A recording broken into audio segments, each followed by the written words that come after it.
Hi, everybody. DJ Yoakley with you for a very special Coach's Corner. It is Heartland Christian, and it is the head ball coach, Josh Scott. And today's Coach's Corner presented by Community Caregivers. Make sure that you connect with them. If you're looking for a job, Josh, we talked about this off the air. It's a great place to start. It's a great place to be and call a career.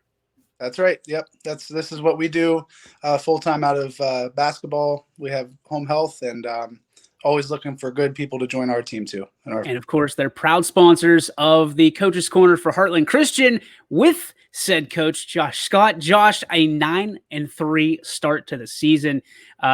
Given Corona, and I know we talk about it at length about Corona and the season that is and could be, and you just never know from night to night if you're going to play basketball or when you're going to play basketball. In your wildest dreams, did you think 9-3 you'd be sitting here on January 17th, the day of the Browns divisional championship game, that your team would be sitting here under these circumstances? Well, it's been a wild year, hasn't it? It sure has. I know. I mean, I think that's what everybody says. The Browns are the problem with this, and I'm a big Browns fan. Hey, they caused the pandemic because they're good this year. But no, to answer your question, I never put records on any of our teams. We want to make sure that we're playing our best basketball the very next day. We're always better the next day, and that's all we've really cared about. And we always say the wins will take care of themselves. But to sit here and say that we've gotten a couple of the wins that we've had, and to be sitting at 9-3, it's definitely special. It's not something we predicted. This is a great group of players that you have, and it's more than that. They're a great group of friends. Talking to your athletic director, one of my favorites, Susie Shields, she said it's fun to watch these youngsters go because they hang out with each other. They spend time at each other's houses, and it doesn't matter how many years you've been around the program. It just matters that you want to be part of the program. Talk about how special this group is that you're able to lead. Yeah, I think that's huge. It's so important for the kids on any team to be friends off the floor. I mean, it's just because it's the trust factor that they have been through the relationships not only on the floor but then off the floor as well, and they're going through the same struggles and getting each other through these hard times together. And we didn't get to do a whole lot of something we said, and this is for all of us, so it's not special to Heartland, but none of us got to do any of these off-season camps or shootouts or anything where we get to go through some of those struggles and have some team bonding, team building experiences. So for us to see them grow as friends throughout this too. I mean, the guys were doing a TikTok. I'm not even whatever that, they were doing some sort of video dancing in the locker room after the classroom after. And, that's just not something I would have seen, last year even, so just to see them, they're just excited for each other. And we have all these guys playing, and not one of them has asked me about playing time. Not one of them has asked about, what am I doing wrong? They just want to win. And that's what's really cool about this team. And this is a team that you say win. It's taken a while to get to this point. You've got guys that have kind of been through the struggle with you, alongside you. Your dad as well on your side on the bench. Talk to me about when you look back right now, and obviously the season's not over, but when you've got 3 times as many wins as you do losses, that's got to be a proud moment for you. And do you think they can really grasp what they're going through right now?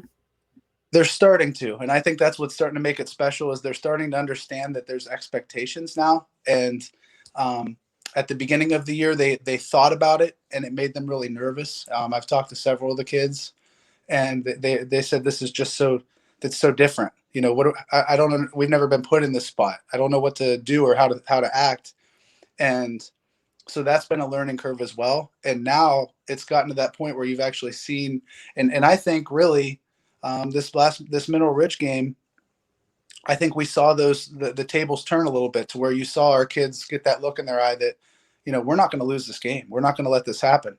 And that part has been very rewarding because, everybody, Stephen Baker just got Athlete of the Week on WKBN, and he mentioned it himself that, everybody used to schedule Heartland for that game that, oh man, I can get my bench in and everything else. And easy win, whatever you're going to call it. And fortunately now, we're out there competing night in and night out, and that's where we wanted to be.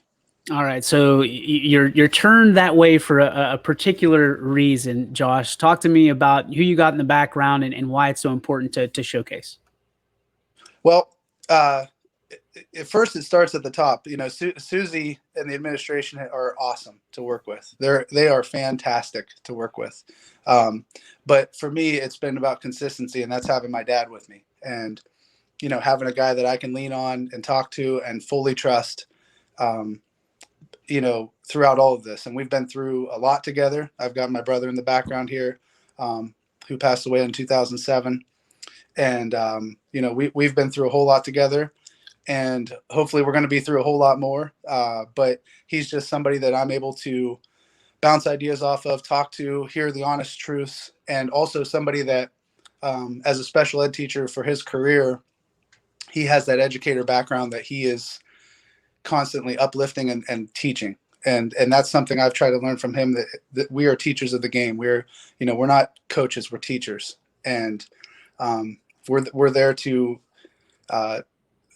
make them better players, but also better people. And that's really why we do what we do. And then, we've got Derek Patterson now, who's in his second year with us coaching the JV. And we just picked up Scott Libb, who's a fantastic coach.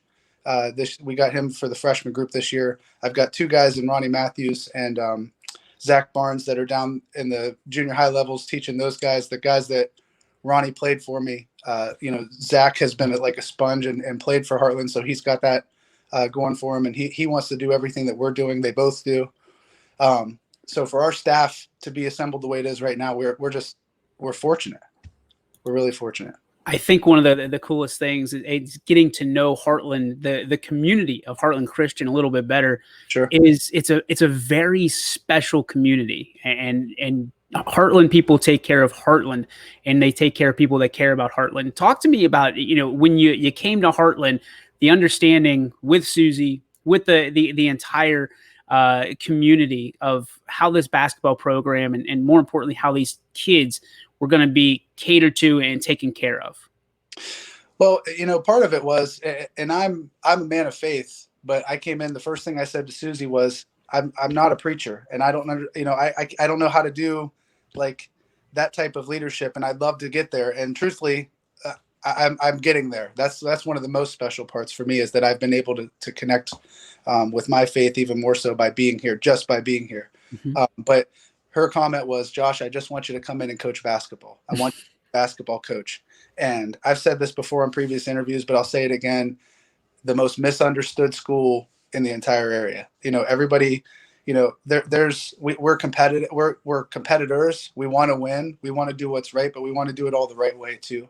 And it's just rewarding. Like every day going in there is so rewarding. And the people, there's a lot of really special people that just want to see us all succeed and do it as a community, as a school. And it's great to be a part of. It's really been fun. What's funny about the whole thing is when you walk into your gymnasium, it is, I'll be frank with you, it's a little bit intimidating. I mean, Ron has made kind of poked it as the Purple Palace and all of that. I mean, there's red because it used to be Columbiana's gym before you guys took it over. So when you look at walking into that gym, it's different for everybody. But when I walk into it, I see ownership. I see a place where when you walk in, that is not a place where you want to go if you're necessarily going to face Heartland anymore, where you said that it used to be Heartland Christian being a team that you get your 1,000th point on, or you get, to utilize your bench to get some varsity letters for your team. Do you take pride in the fact that, your home floor is a place that people don't necessarily want to be? Yeah. You know what? I feel like I never noticed. I don't know if other coaches feel this way, but I never noticed a quote unquote home court advantage with any gym. So when we were with Western Reserve, their gym was very similar. The old gym before we took over in the new gym in 2010 or 2012-ish anyway. But, it's just got character. It's got character. But then the administration and everybody that was part of taking that gym over and redoing the floor and putting that purple everywhere, they made it their own. And I feel like they've done a great job. And I always joke with Susie because it did used to say Purple Palace like graffitied on the floor at one point. And every time I'd walk in, I'm like, oh, here's the Palace, baby. Here we go. When we would walk in as an opponent.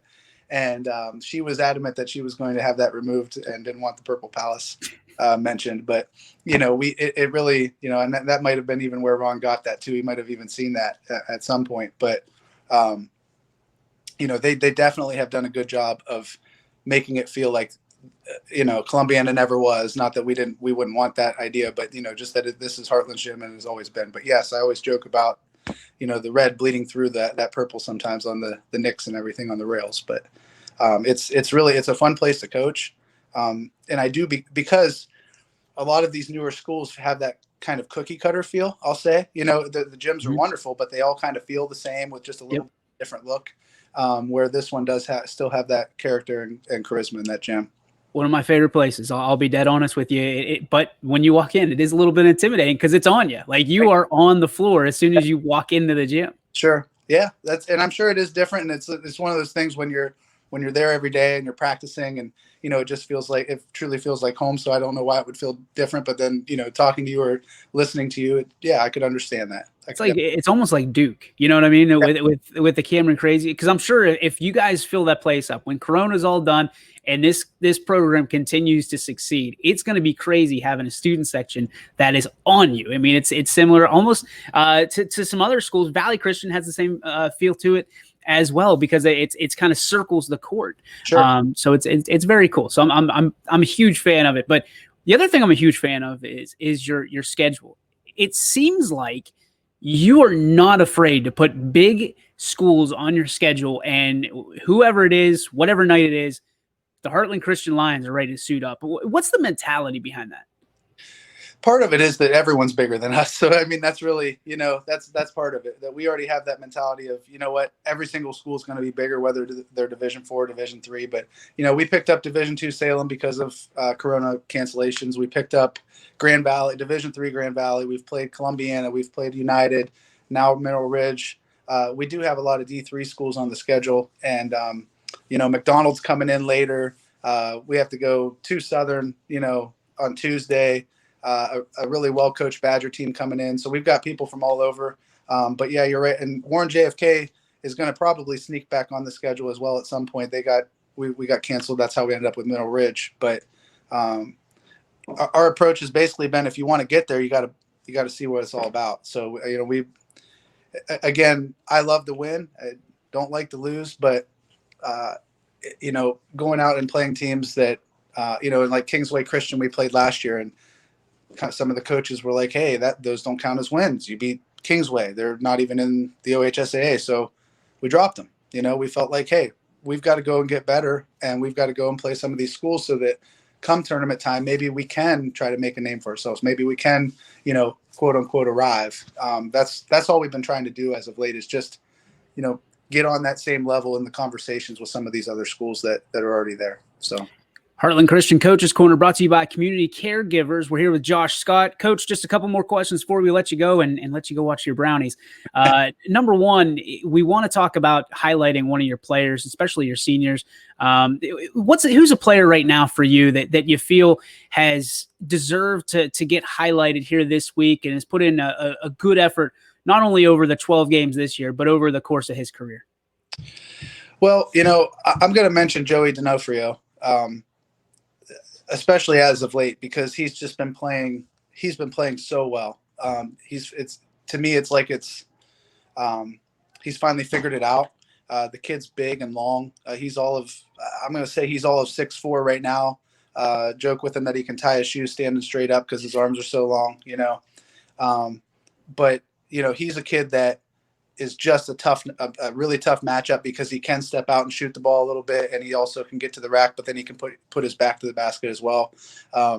He's almost in my Ronnie Matthews mold, where Ronnie didn't figure it out until about game 18 last year, and we talk about it. So Ronnie, you know that I'm not saying anything I wouldn't tell you right to your face, and we've already talked about. But Joey figured it out a little bit sooner, and obviously this is year 2 with him too, but he's just been a matchup nightmare for different people. And even, Ridge last night, if you watch the game, I think he scored 20 last night. But his size and athleticism and speed are just usually not very. It's not easy to match that, and he's been able to put it together. And really, he's worked at his game. He's worked at leadership. He's just been a kid that's kind of really figured it out, and I'm really proud of him. All right. And finally, we want to get to know you a little bit off the court as well. So if you're not on the basketball court, educating your players on how to get better, where can people find you doing what you love the most? You know what? I'm a homebody. I love being here with my family. And, I had my kids a little bit later in life. I'm 37 and they're just turning 5 and 4 this year. So I really just love to be here with them. And I love watching sports. I'm all Cleveland just because that's been what I grew up on. And love watching basketball off the floor. But I'm putting my time into my home and my family, and that's really who I am now. And it's back in the day, 10 years ago or so, I probably would have been doing things a lot differently, but that's just where I am. So I love to put all my extra time into my family. Love that. Final question for you. I would be remiss if I didn't ask you, do you have a prediction for the Browns and Chiefs today? I don't like to predict because I'm usually wrong, but you know what? I feel like it's going to be close. That's, I think that as 10-point dogs tonight, I don't know. I feel like, or today, that I feel like it's probably going to be a little bit closer than that. I'm going to give the edge to Kansas City just because they've already been there, and the Browns have, the Browns are like Heartland Christian. They're just trying to, get out there and fix it. Right. But, I'm hoping it's going to be a good one. I think it's going to be closer than 10. Well, I'll root for favorable advantage for you. I'm not going to say I'm rooting for the Browns as a Steelers fan, but I'll root for you for an exciting game. So, Josh Scott, thank you so much for your time. Looking forward to the next time on Coach's Corner, brought to you by Community Caregivers. Thanks, man.